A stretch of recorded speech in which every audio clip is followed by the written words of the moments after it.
사회적 거리 두기가 1단계로 완화됐습니다. 오는 19일부터 서울의 초등학교 1학년들은 매일 등교합니다. 검찰이 N번방의 갓갓에게 무기징역을 구형했습니다. 과로사한 택배기사가 올해 만 8명입니다. 대책위는 토요 배송을 2주간 중단하기로 했습니다.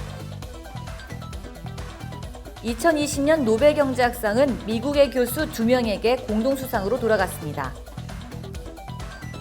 자세한 소식 잠시 후 뉴스에서 전해드리겠습니다.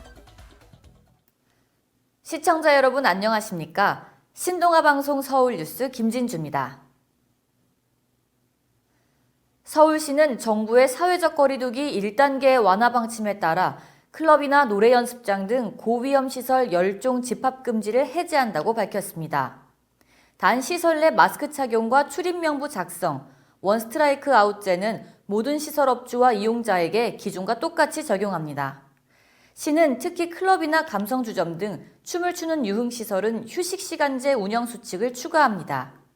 한편 감염 위험이 높은 집회는 정부 방침보다 한 단계 높은 2단계에 준하는 조치를 유지합니다. 서울 전역의 10인 이상 집회 금지는 100인 이상 집회 금지로 완화해 시행하지만 체온 측정, 명부 작성 등 7개 항목의 방역 수칙은 이행해야 합니다. 서정협 권한대행은 경제와 일상이 공존하는 지속 가능한 방역 체계가 안착되도록 시민과 영업주들의 적극적인 참여와 협조를 부탁드린다고 말했습니다. 오는 19일부터 서울의 초등학교 1학년들은 매일 등교합니다.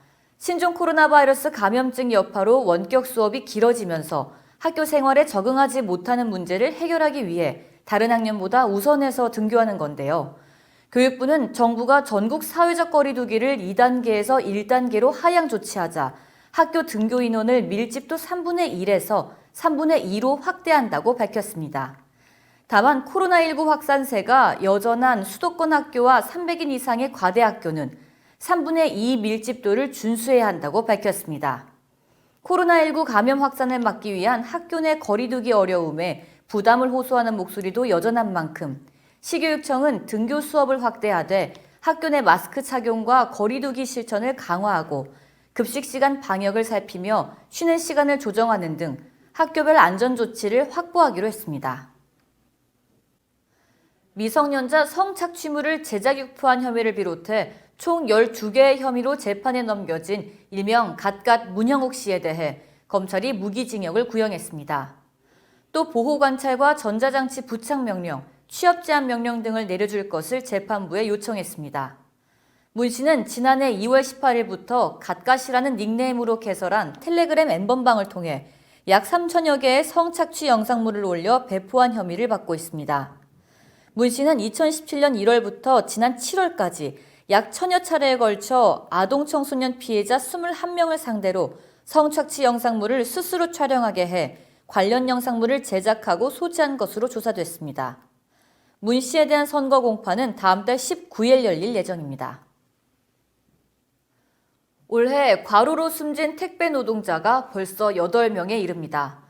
추석 연휴 전후로 경무에 시달리다 목숨을 잃은 택배기사는 하루 15시간 일하며 택배 400여 개를 날랐는데 산업재해도 적용받을 수 없었습니다. 대책위는 택배업계와 정부가 분류인력 투입이라는 약속을 제대로 지키지 않았다고 주장했으며 택배업계의 불공정한 관행으로 산재 적용 제외 신청서를 작성해 아무런 보상도 받을 수 없게 된 점 또한 강력하게 비판했습니다. 이와 함께 대책위는 앞으로 보름 동안 사망 노동자 추모 기간을 가지면서 CJ 대한통운의 책임을 촉구하는 의미로 토요일 배송 작업 중단에 들어간다는 방침입니다. 또 대책위는 추모 기간 내 과로사 대책을 위한 사회적 논의기구가 구성돼야 한다며 전국 택배 노동자들과 다양한 현장 투쟁을 전개할 것이라고 말했습니다. 2020년 노벨경제학상 수상자는 경매 이론을 연구한 미국의 경제학자 2명에게 돌아갔습니다.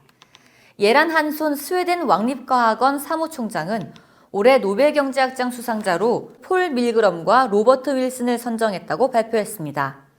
노벨위원회는 경매는 어디에서든 벌어지고 우리 일상생활에도 영향을 준다며 밀그럼과 윌슨은 경매 이론을 개선했고 새 경매 형태를 발명해 전 세계 매도자와 매수자, 납세자에게 혜택을 줬다고 선정 배경을 설명했습니다. 노벨 경제학상은 1968년 스웨덴 중앙은행인 링스방크의 창립 300주년을 맞아 이듬해부터 신설한 상으로 올해로 51주년을 맞았습니다. 이상으로 뉴스를 마치겠습니다. 시청해주신 여러분 고맙습니다.